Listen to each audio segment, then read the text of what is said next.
So we're getting deeper into the week and into the month of June, even though it's only the 3rd. Good morning. Welcome to Jasiri, where we've always got you with the latest news and happenings in Nigeria. We've got another packed show today. Topping our agenda is a man's claims that he's the father of Afrobeat star Wizkid. We'll check in with our correspondent for the latest in Mokwa in Niger State. And Lagosians brace up because the monthly sanitation is making a return. We also have an update on the Speed Darlington NAPTIP matter. There's a lot to get through, so let's just get started. Apart from debating whether it's white or blue, but first, Tolu. But first, in a surprising turn of events, during a church service, an elderly man boldly declared that Nigerian Afrobeat star Ayo Balogun, popularly known as Wizkid, is his biological son. This claim came as a response to a prophecy by the presiding pastor who mentioned that the man is surrounded by wealthy individuals. The man affirmed, stating, "Yes, even my son, Wizkid." The pastor, momentarily taken back, just like Catherine here, attempted to delve deeper, mentioning he saw something related to Wizkid. Okay, are you ready? Let's take a look at the video. I want to pray for you. Have people around you that have money. Yes. Millionaires. Yes. Even my son. I'm coming. I was about telling you. I'm seeing something like Wizkid that sang. It's my son. Where Balogun na marry mama. Na me. I'm seeing something like a musician, something like that. It's Wizkid. David friend. I'm the father of Wizkid. Looking well. It's not looking well. I'm the father of Wizkid. Wait.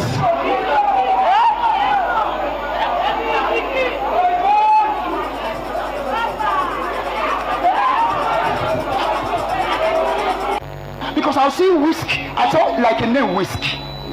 Musician Wizkid. The incident has since gone viral, sparking a wave of online reactions and even skepticism from netizens. Many questioned both the man's claim and even the pastor's prophecy, leading to widespread discussions on social media. Now, Wizkid lost his mom in August 2023. His father, Chief Munir Balogun, has always been known and supportive of his son's career. So what are people saying about this? Let's take a look. Same way people dragged Ashake during his father's issue, we call on Wizkid to do the right for his alleged biological father. No father deserves this pain. Is this sarcasm? Yep, I hope so. Wizkid must submit himself for DNA testing. This man might be saying the truth. Oh, Lord. This could be true. Wizkid's parents are chubby, but Wizkid is looking like this man in stature.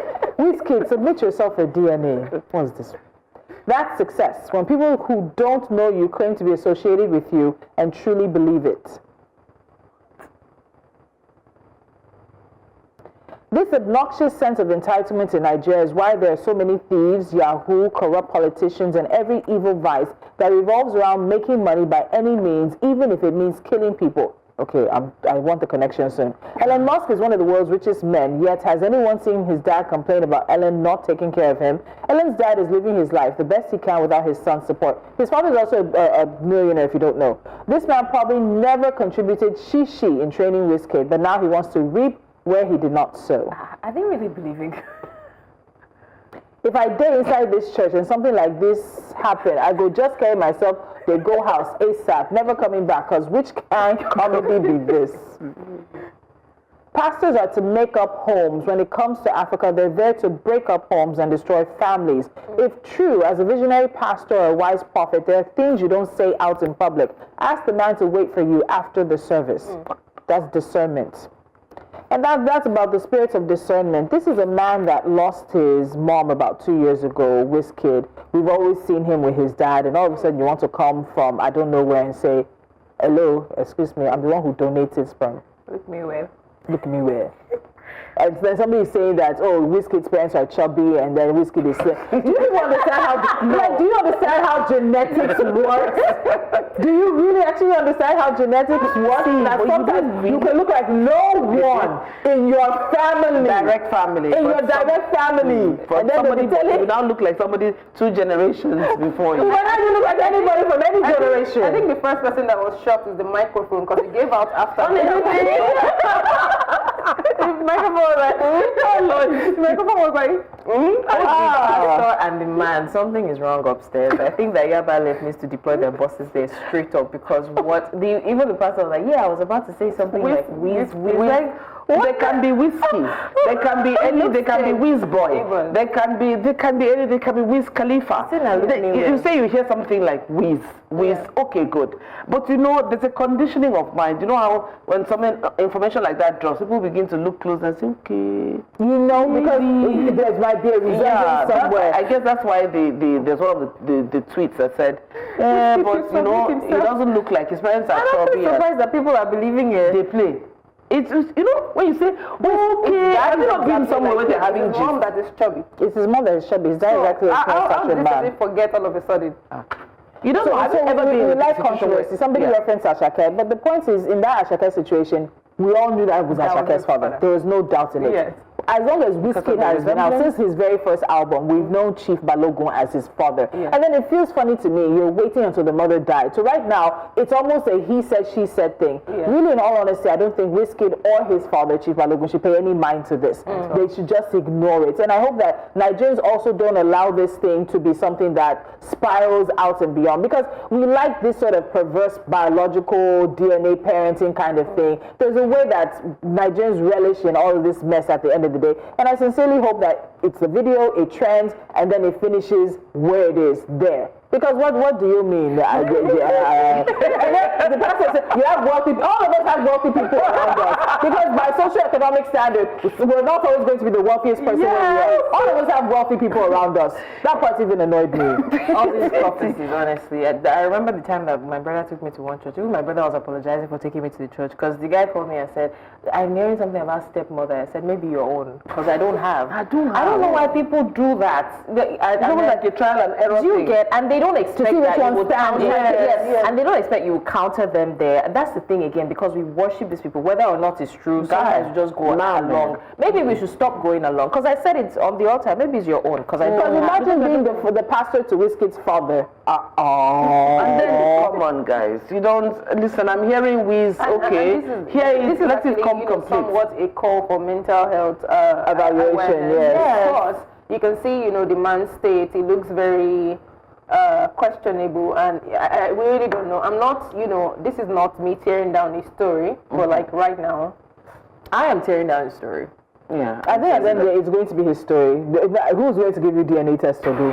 Who's going to? And it looks like he actually does believe what he says. Yeah, so I agree with this mental health thing. He might believe what, and then you see what I'm saying about Nigeria. Maybe they will now open Instagram for him and say Wizkid Father Part 2. Maybe he's accepting he in faith, and people can always find a way to tie to their lives presently, and say maybe if I receive it in advance in faith, then maybe really something good, maybe like a Wizkid type of person. A Wizkid type of person is going to come my way. I can tell you. And this is it. So did you hear the applause in church? No, there was also shock. I think some people I don't think they were clapping. Exactly. Because it was mostly Gen Z reaction. And somebody was saying it that's about success, right? Do we see people claim people who don't make it? Success has many fathers. And many fathers and mothers, but people know at the end of the day, I can't say it's true or not. I find it interesting that you're making the claim now, but there's a man who has raised him, who he identifies as his father. We've never heard anything else.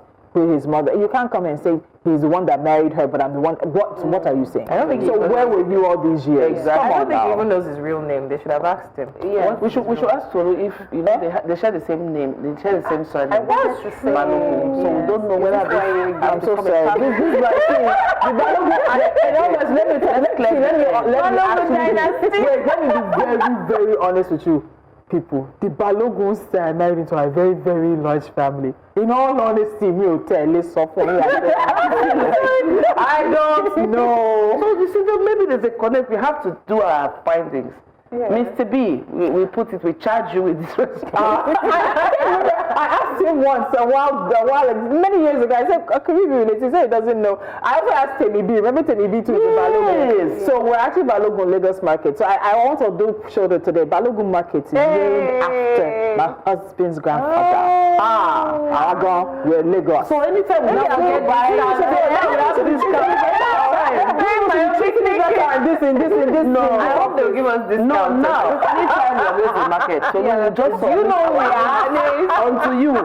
I said, please, by that veto, by power of express authority. I can't remember the last time I said Balogun Market. Let's take a short break here, guys. I mean, this is how we kickstart the show for the week. But when we come back, we go to Mokwa in Niger State to get the latest on the devastating floods that have swept that area. Stay with us. Jesse returns after this.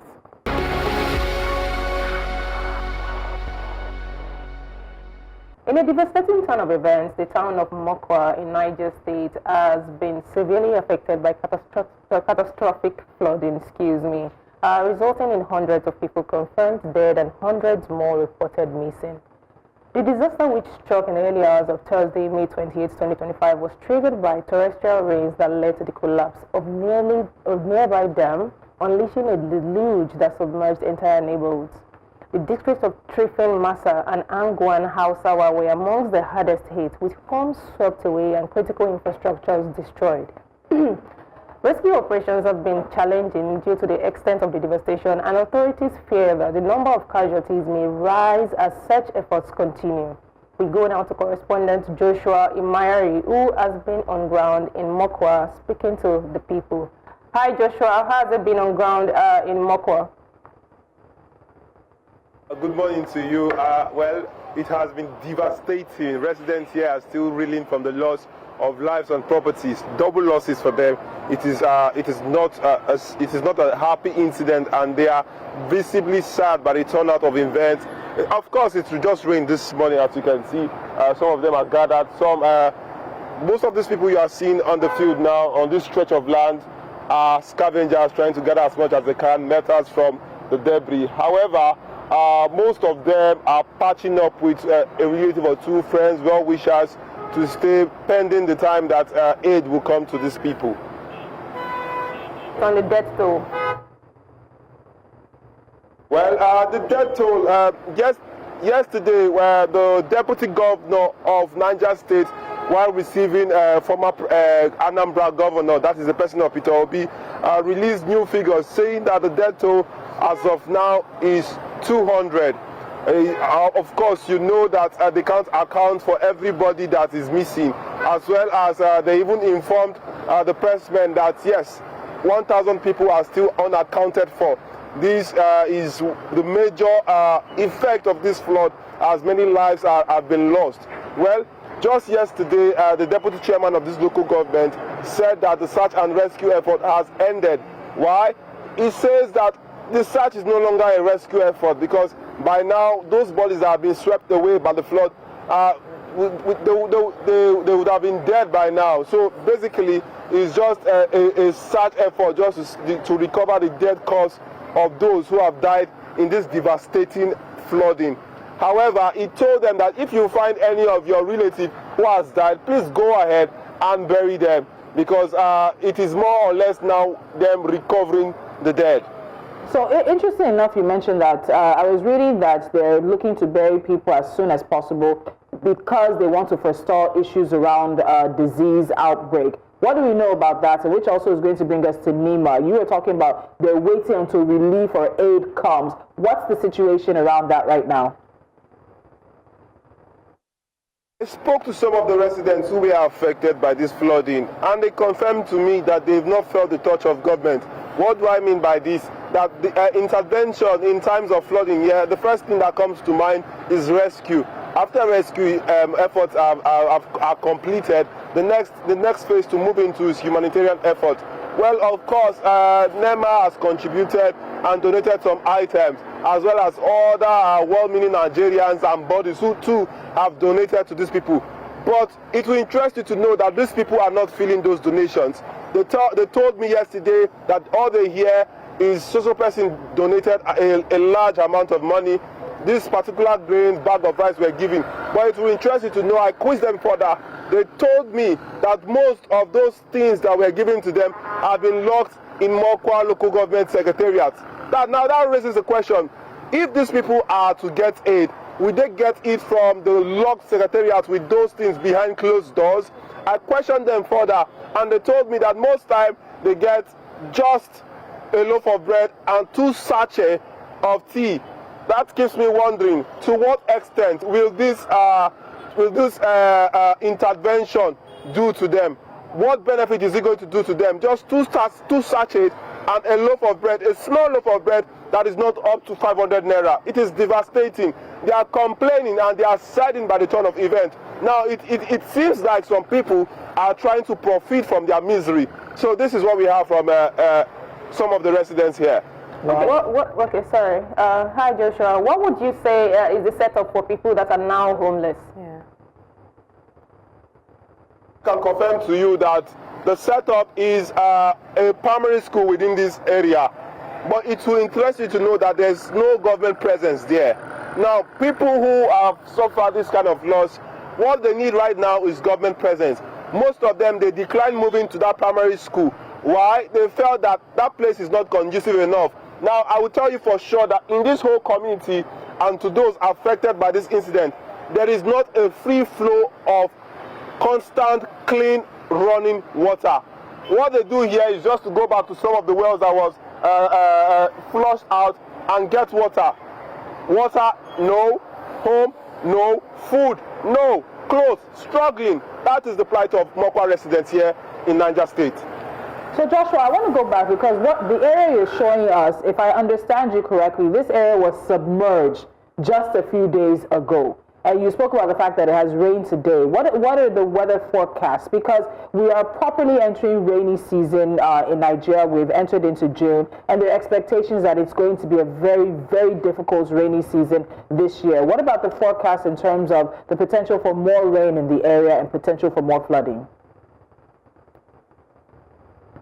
This place is prone to flooding. Well, a few days ago, NIMET released some statistics and figures that will be expecting rainfall in several parts of Nigeria, Niger State inclusive. So we are expecting to see more rain in Niger. And as well, this place will be occupied by water. As you can see, it is currently occupied by water. So we are expecting torrential rainfall. But it raises another question that if this rain should fall, are we going to see another flood incident happening again? That is another question authorities will have to answer concerning this situation. Let me follow up and ask about the bridge. There were reports over the weekend that the Mokwa bridge was washed away, and that's a bridge that connects a lot of the area to further down in the southeast and southwest, in the south, and also brings food items. So the reports were that I think there are trucks stuck with pepper, tomatoes, and all sorts of things. So can you confirm the status of that situation involving the Mokwa bridge and what is possibly happening now regarding that? This right here is Mokwa Bridge. As you can see, there are vehicles plying that route. Though it has not been fully washed away, they try to amend the bridge and to support it with structures, with stones to enable vehicles as well as heavy duty trailer pass through that bridge. As you can see, some things are being transported on this bridge. This is the popular bridge, Mokwa Bridge, linking the southwestern part and the northern part of Nigeria. So as you can see, they are trying to manage the bridge. But now when talking about full repairs, we have not seen the full repairs take effect on this bridge. They just cleared away some of the debris of the flood to allow water. But unfortunately, water is not going through that channel. It is rather going through the road. And this might cause more devastating effect to the road and jettison the nature and the quality and the standing of the road particularly. So Joshua, my question, well, I'm interested to know, like between last year and this year, was the rain, the flooding last year, was it heavier than this year? That's one. And then number two, I don't know if you have some stories you can share with us about the people who were actually involved in this. If you have any of those stories, people you've spoken to. Well, yesterday I spoke to an Islamic teacher who has over 800 pupils under his care. These pupils were not, they are not residents of this area. They came from several parts of Nigeria to school with him. Well, the man sadly told me that he is still not sure of who is surviving and who is not surviving. That before his presence, when the rain happened, I think 4 days ago, he saw some of his pupils floating lifelessly on top of the water. That they are still here to recover some bodies. He's however unsure if some of those students are still alive. He also confirmed to me that some of the parents of these students came in, took their words away, and it is actually painful because the place he has as shelter is no longer existing. It has been taken down by flood. However, I spoke to a woman also who told me she lost 21 members of her family.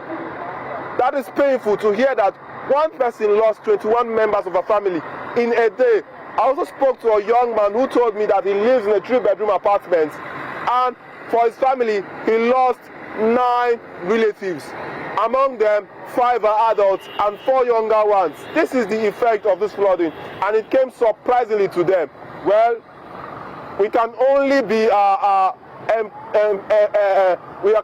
emphatic in this particular case, as they are counting their losses in structures, in properties, and also in lives. Joshua, finally, before we let you go, could this have been avoided? Unfortunately, we do know that this is an area of the country that is prone to flooding year in and year out when the rainy seasons come. But we're talking about the collapse of the nearby dam, which was triggered by torrential rains. Now, so this dam has collapsed. Is this something that could have been prevented? Was there remedial work to be done on the dam? Were there other channels for the water to go? What could have been done rather than what we now see in front of us? Well, concerning the information that a dam collapsed, I can tell you for sure that that is not the fact. The crux of the entire thing is that over there you could see a bridge. There's a railway line particularly there, and there's a retaining wall accommodating that railway line. Now, on that railway line, there is a very, very slim channel that allows water to pass through. However, residents of this area started blocking that channel to curb the effect of water. They've been having effects of water over time. So, due to human effort, they blocked that particular channel, and unfortunately, the water accumulated over time because it rained over time. Unfortunately for them, 4 days ago, it actually broke loose, and the whole water that was accumulated in that area behind that fence is a forest-like environment, and it is slopey. So the whole rain that have been falling behind that barricade there actually gathered, and it broke and took over their properties here.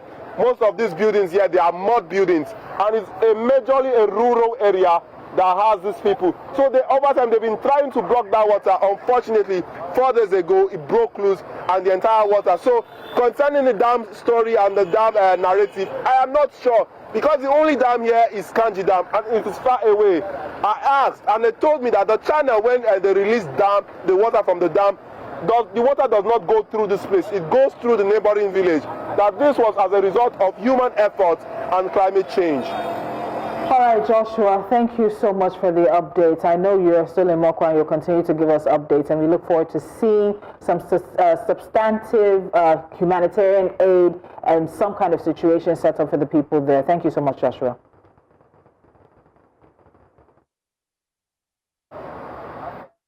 Improved infrastructure and disaster preparedness in flood-prone regions of Nigeria. And as Joshua mentioned at the end, as climate change continues to exacerbate extreme weather events, proactive, not reactive, proactive measures are essential to safeguard lives and property. Ladies, a man runs a school, an Islamic school, for 800 students. He doesn't know how many of them are alive. He saw some of their bodies floating in the water. One person losing 9 members of their family. Another person losing 21 members of their family in one day. They were trying to do what they could to stop water. Where was the government before this? In their, you see that it washed away. There was a train that goes over that. I saw your face. I had to look at, I don't understand. Is that a railroad track that I'm seeing? Before it became clear that actually water had washed away that part of the wall. And I asked, and that's why the first thing that came to my mind when I wanted to ask Joshua a question was that, is this the same thing that happened last year?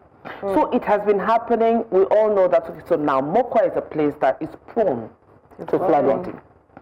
The government must know this, that Mokwa is a place that is prone to flooding.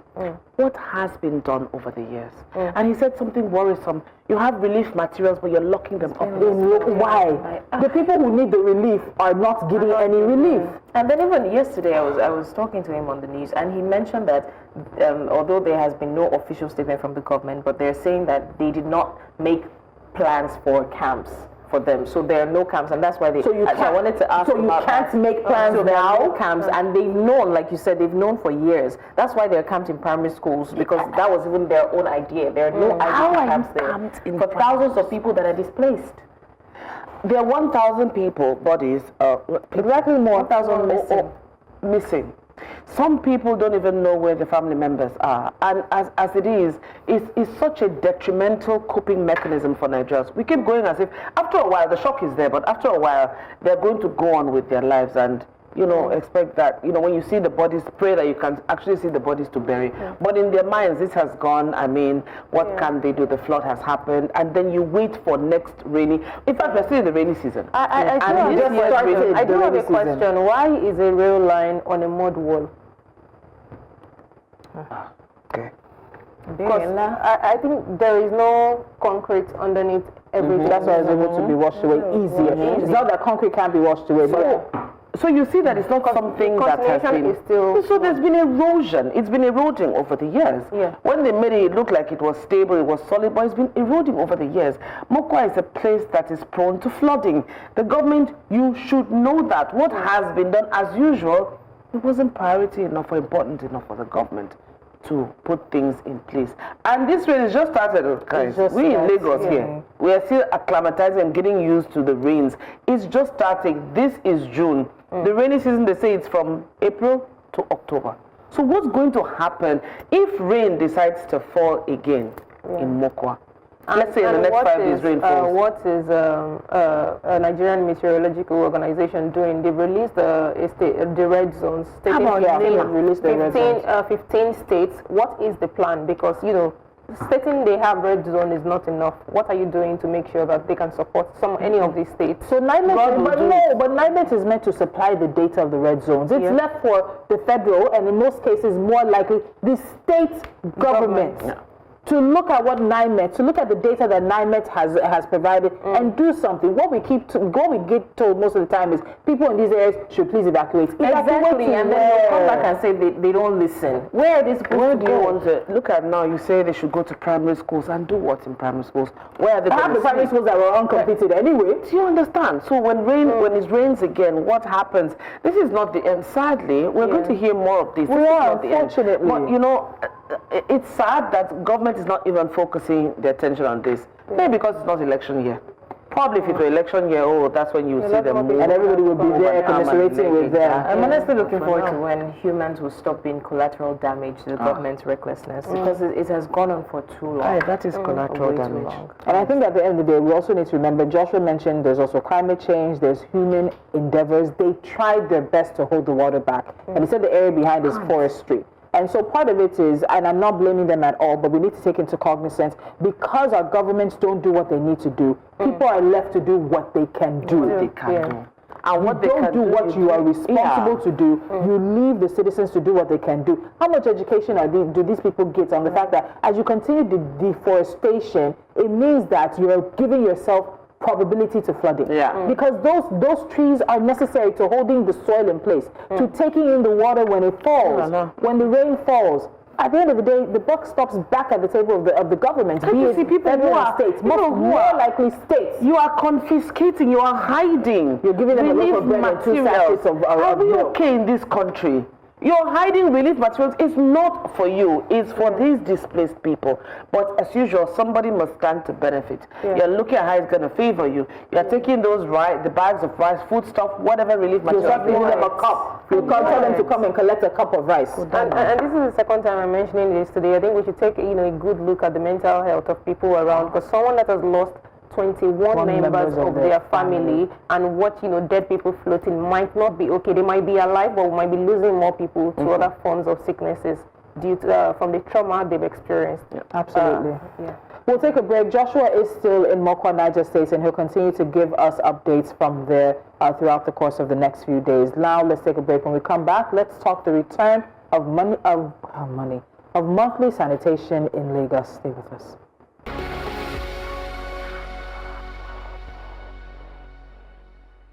It's still Jasiri, and you're still tuned into the stories. In case you've missed it, unfortunately, we cannot move past the sad happening in Mokwa local government area. But very quickly, let's just take you through another story. Now, after nearly 7 years of being on hold, monthly environmental sanitation is officially back in Lagos State.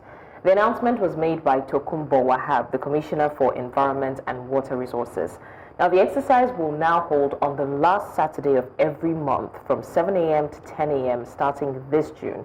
According to Wahab, this decision is part of Governor Babajide Sanwo-Olu's renewed focus on community hygiene, climate resilience, and environmental consciousness, especially as flood season approaches.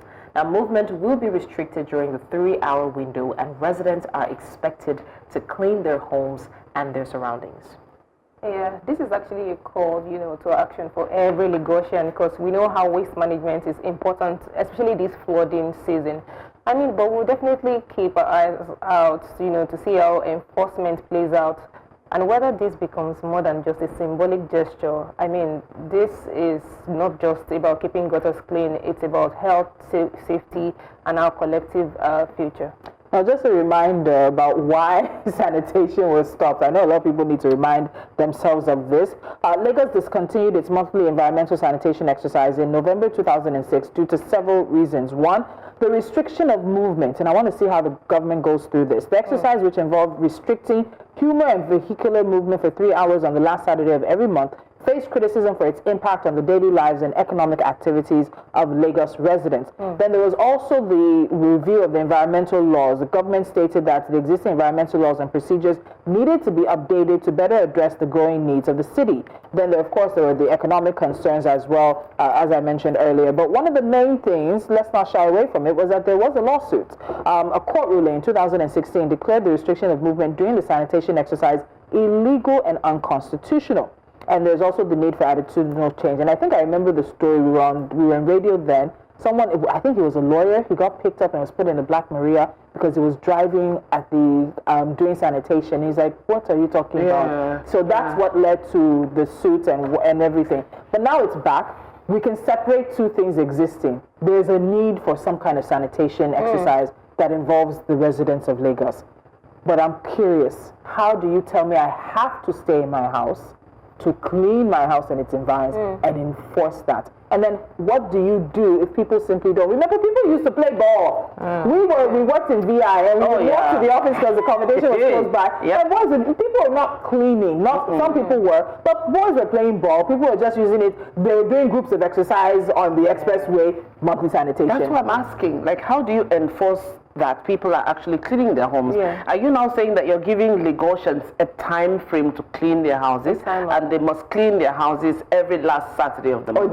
Before the last Saturday of the month they don't clean their houses. I actually do think there's pressure on the Commissioner of Environment. So sorry. I actually do think there's pressure on the Commissioner of Environment, and maybe this is why they're looking at this adverse type of measures in order to fix Lagos cleaning issue, because we've been saying Lagos is dirty. They would go and clean. You go back there, something bad has happened again. People are complaining about public what's this thing called? Defecation, open defecation in Lagos State, and all of these things.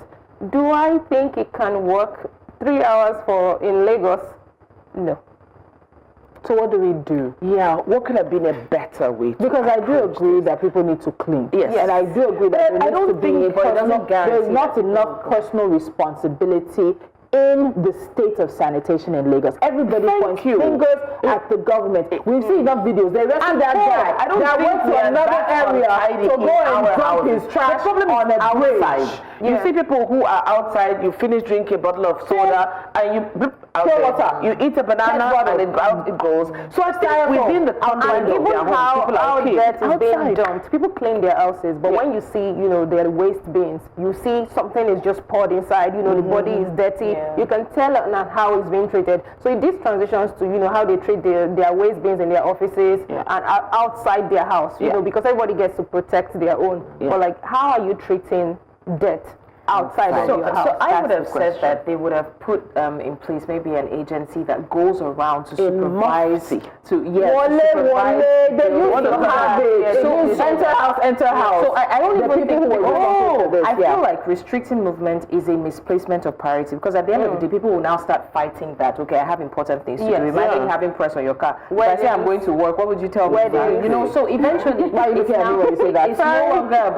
it's no longer about cleaning your house. It's now about whether you're moving or not. So that's misplacement of priority, because I cannot guarantee that I will be in my house within those 3 hours. I have important things that I need to do. So why not put together an agency? If you say, okay, fine, you have the whole month to clean your house, but on these days we're going round to check. I think that every compound will take responsibility, even if it's that particular day that the front of their house will be clean. Everybody would. So it doesn't have to be you cleaning between 7 to 10. You can clean on a Friday night, so that once they pass by your house, you are not at fault. So if you pass by a compound and it's dirty, then whatever sanction you met out. But I do not agree with restricting movement, because that does not guarantee there will be. So what are you doing to ensure that they're actually cleaning? So restricting movement is not keep in enough. mind that the agency has also put in some efforts by arrest, fines.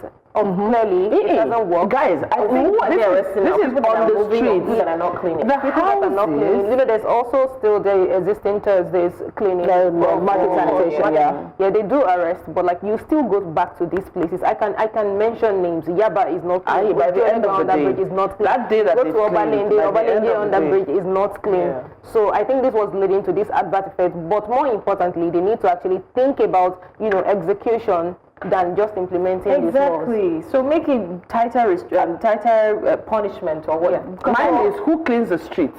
Like we can all clean. You see them. We can all clean all clean our compound and all that. Yeah, and just make it nice and tidy. The Lord is coming. Let Him put the blood of the Lamb. Let us pass over our house. Exactly. But the streets in call. It's still the street cleaners that will do it. It's still the Lagos State. So it's not even just Lagos State. We need to also add that Edo State too has actually brought back the monthly sanitation. They stopped theirs a while back, but they brought it back. And it didn't hold really in April because of the UTME exercise, the exams.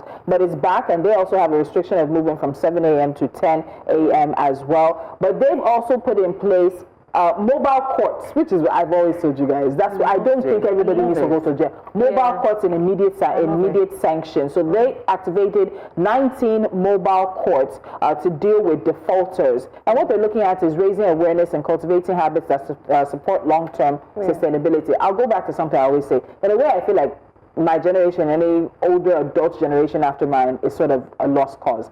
What are we doing within the curriculum that deals with environment, climate change, responsibility, recycling? How are we bringing up the next generation? So you don't get to a generation that's arguing with you about whether or not, or who is responsible, or who's right, or who has to do what. They are part and parcel. They are partners in cleaning up and in sustainability. We need to enforce that from school. Let's do a 3-pronged, a 4-pronged, a 5-pronged approach. Children coming up, punish those that are our age who are defaulting, educate everyone. Like you need to be flooding everywhere with it. I agree that the exercise needs to come back, because because he will go somewhere with an enforcement team. He will clean. If you go back a week later, the same people who were shouting that government should come and clean are the same people who turn that place back into a dumpster. Let me. What is it? You mentioned markets, ne? Markets, they have clean up every Thursday. At the end of that Thursday, go back to the market. Yes. And also, I don't know if we saw a video posted by Tokunbo Wahab and his team where a man drove with dirt to we saw it. They arrested him. Did you see how he was standing when they went to his compound to arrest? And I like the fact that they said they have, I don't know, it was like a volunteer what I call them, tattletales. They have volunteer tattletales. There was actually a man who saw him, who stylishly took the video and was able to capture his license plate. Many years ago, my husband is the first of 3 and he has a younger brother. Many years ago, it happened to them. They just woke up because they live on the corner. So that corner, you know, you have 2 daughters coming and then people were turning the corner. They wanted to beat every time him and his brother tell the story. From upstairs, because once they collected the trash and were throwing it back into the guy's car. They said, go and explain why you have trash in your car. But let's see what reactions are, because not everybody agrees with the return of sanitation monthly exercise. Let's see what people are saying. I still don't understand why we pack dirt from drainage canals, etc., and they load it right beside the same canal for it to dry, while another rain comes and throws the dirt right back in. Same thing with all the bridges cleared out near waterways. Why is the government not clearing the waste once and for all? I was told that it makes, when they put it in the trucks, because it's waterlogged, it's heavy. So they need it to dry. But the thing is, the turnaround time How long does it take to dry? Sometimes it's 2 weeks, and it ends up right back in the gutter. So I continue. Let's go with reactions.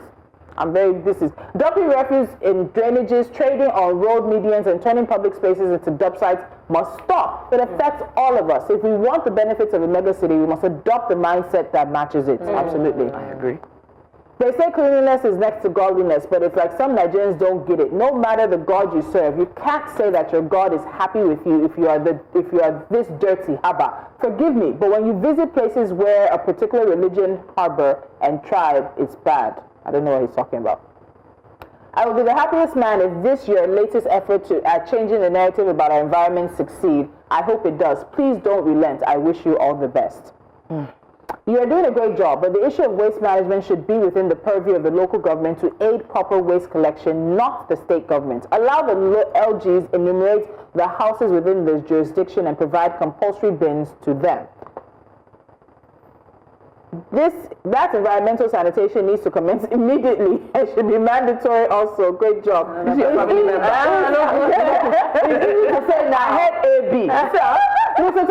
All these environmental issues stem from a lack of discipline. Lagos State needs to bring back sanitation exercises. Even if it's twice a month, we need to enforce discipline.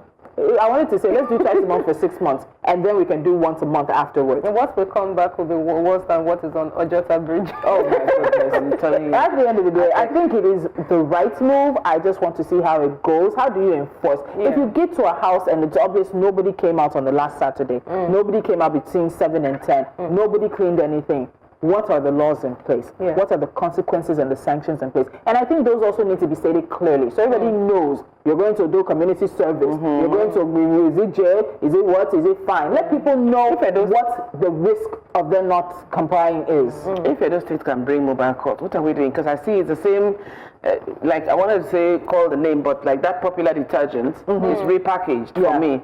The sanitation is just repackaged into this, and you're asking, and I think Nigerians are quick to do that. It's the same old here. What's the difference? What are we doing differently now? Whatever they decide to do, I think they should go heavy on awareness, because trust me, a lot of people would not know. Put it on billboards, put it on wherever people are, so that they would know, because the excuse will now be, I didn't hear anything. I didn't hear exactly. I think more importantly is also enforcing, because Lagos State has put in a lot in place. We have KAI. They're supposed to pick up people, litter the streets. We have the street cleaners. They're street cleaners. They've made the responsibility of the people, the local government. That's how Fashola instated, where you have people responsible for their areas. All of these are in place, but Lagos is still dirty. So I don't think it's about more laws. It's about enforcing the ones we already have. Going out on the streets, I don't think people respect the KAI officials. Yeah. Because they are not actually, some of them are not doing their jobs. It's still finished now, and the Nigerians believe that anybody you say, come, take 1K, you're excused automatically, and they keep moving. They keep it moving. So there's no respect in that regard at all. I also want to see really what are they going to do. She made a point. We have press stickers. If I'm going to work on a Saturday, on the last Saturday of the month, what are you going to do? How do you enforce that restriction of movement? That's what took them to court in 2016. So I do hope that all the ducks are in a row for this. And Tokunbo Wahab said this is just one of the many sanitation things that they have in play that they want to plan out for Lagos State. We'll see how it goes. All right, guys. So that's our show for today. Remember, cleanliness is next to godliness. Whatever God you serve. Whatever God you serve. You guys have demanded. Lagos State is working towards it. Lagos State environmental sanitation is back to stay. Guys, let's do our bit and leave the rest, as they say, to God. That's our show for today. We'll be here again tomorrow. Bye.